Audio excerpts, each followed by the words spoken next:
Greetings, I am Jelly and B Team, and in this video, let's talk about the police use of force continuum and its 7 levels. Yan ba yun, Old? Oo, yun yung sinatali na ex-army. Ah, yan ba yun?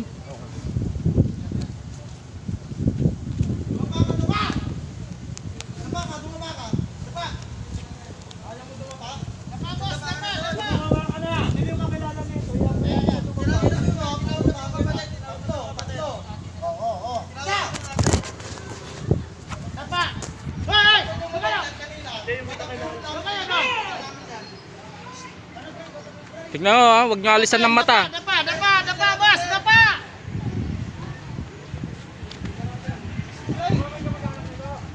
Oo, sige, subukan mo. Sub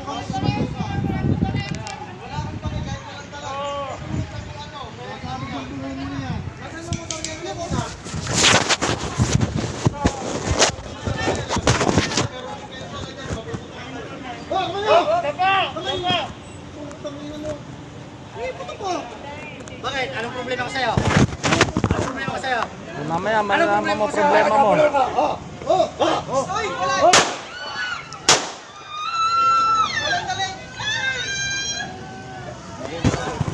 Sige.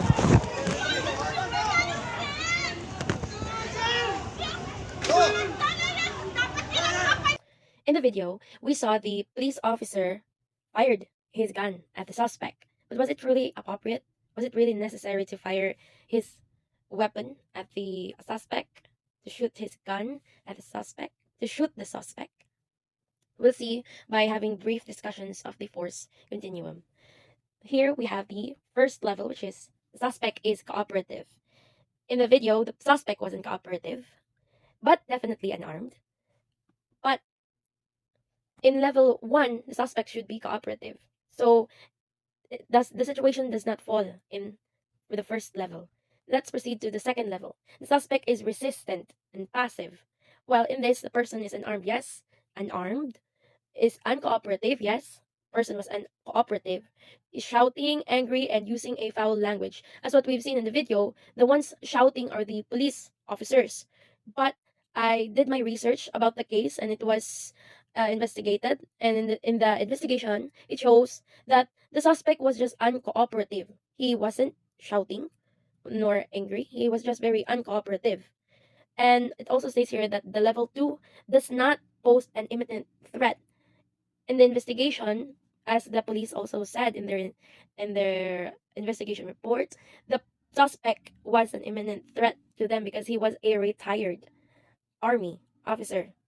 So, but it states that it does not pose an imminent threat, so that it doesn't fall in that level as well. Let's proceed to level 3. The suspect is resistant and semi-active.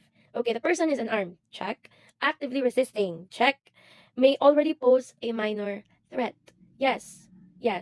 Why? Because they learned that the person was an ex-army. So that alone, that information alone, was already a minor threat. Could even be a major threat. But considering that the suspect wasn't doing anything, he was just not following orders from the Philippine authorities, I am having my senses, or based on my knowledge, that the situation befalls in this level. So in this level, what should have been done by the police officers? So they were supposed to be in a firm language with a moderately loud voice. Firm language. And I don't think that the I don't think when the police officer said, "Wala akong pakipapatayin kita," was a firm language. So he definitely did not use a firm language. Use directives or instructions. Yes, they did. They directed him to do this and to lay on the ground, but he did not obey. Did they apply control techniques using only light force? I do not think aiming your gun at a suspected person is applying light force. So that's definitely not it. Maintaining eye contact, yes, they did.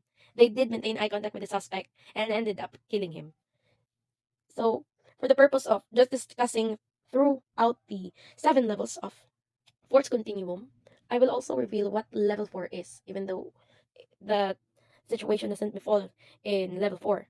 Now, in level 4, there is resistant or the active. Um, the person is resisting physically and or verbally. Poses a more serious threat. Resisting, but does not directly physically attacking the police authorities. In fact, the situation can also befall in level 4. But as I mentioned earlier, and as what I have seen from the suspect, I don't think he is that of a serious threat. I only see him as a minor threat. You see, I did my research and it was proven that the ex-army has schizophrenia. He has a mental disorder. And a mental disorder is in a person.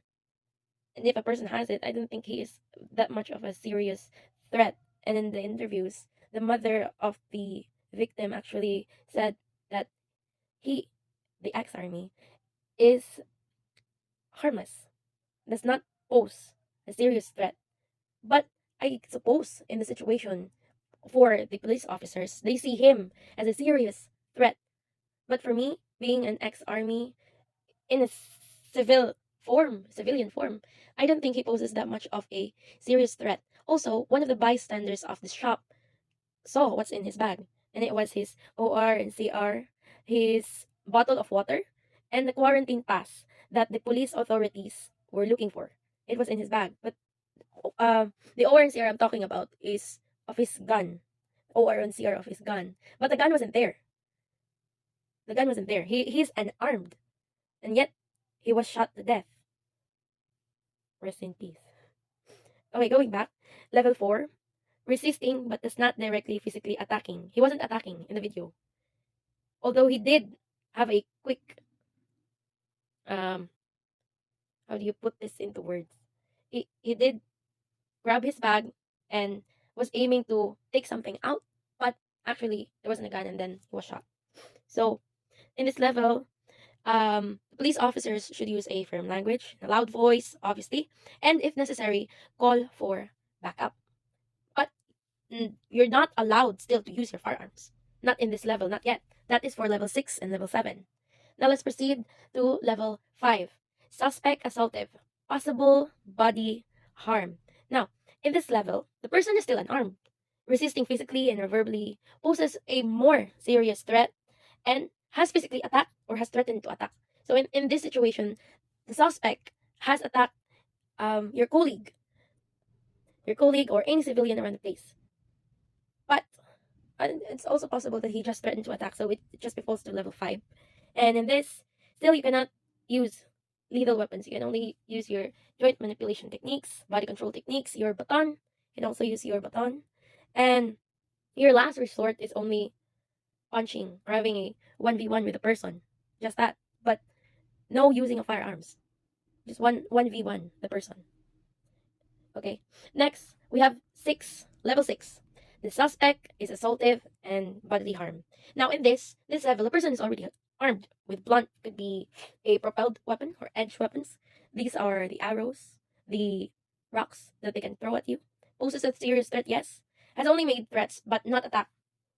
That's level 6. Now, here you cannot use non-lethal weapons and any firearms. You can use already. It's already authorized for you to use, but you can only aim at the person. You can only aim but not shoot just yet. Especially when he hasn't attacked anyone. Okay? You cannot attack a person. That's unlawful aggression. If you do not do it properly, you cannot be exempted from criminal liability. And worst case scenario, you will be facing cases of administrative case and a criminal case. So, in here, you can warn the person, directly lay down their weapons and stop resisting in a combat ready position with hand over the service firearm. Or you can draw the firearm and point the muzzle to the ground. That's the first step. If necessary, take cover. Immediately call for backup. When what I said earlier about pointing your muzzle at the person, okay, that is for cases in which the person already attacked someone. I just want to make that clear, since that befalls in level 7. And in this level, this is assaultive, serious bodily harm, death. So this is the person here is obviously armed and has attacked, already killed someone. That is when I said the police officer can already take aim. He can point his muzzle at the suspect. If he has already attacked a person, a colleague or a civilian, has taken a hostage, that is when a police officer can aim his muzzle at the suspect. So, in here, armed with small arms, could be caliber 40, 45, could be 38, light to heavy weapons, and explosive. Now, this level, this is where the SWAT team comes in. They look awesome, by the way. So, the suspect did not surrender, and the police officer is now authorized to use his calibrated lethal force to suppress the threat. So, that is when he takes aim with his muzzle to the suspect. When attacked, engage and suppress the threat using FA. When armed resistance subsides, cautiously approach using tactical movement. If ever there are shootings, there's uh there's what we call in ML terms clash. If there's a clash, then and your suspect is injured, or you are as a law enforcer, you are um obligated to give first aid and or bring the suspect to the hospital and other injured persons, especially your colleagues. But you are very much obligated to also bring the suspect to the hospital.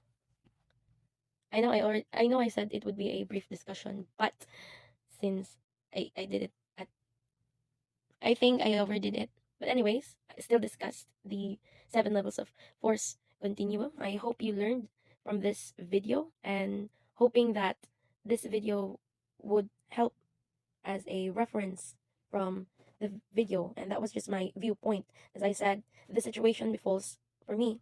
The situation befalls in level 3 simply because I want to stretch that the person was not a serious threat. He was just a minor threat. Because he was schizophrenic. He was having hallucinations. Although it wasn't justified that a person can be killed just because he wasn't cooperative. He wasn't cooperative with the police authorities. Any civilians would act in the same way as in the video when they see a police officer aiming their muzzle at a person. They would frantically panic.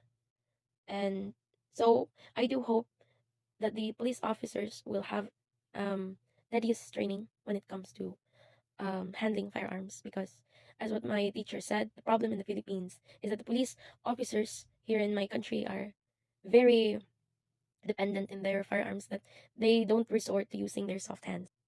That's all and goodbye. I hope you learned something.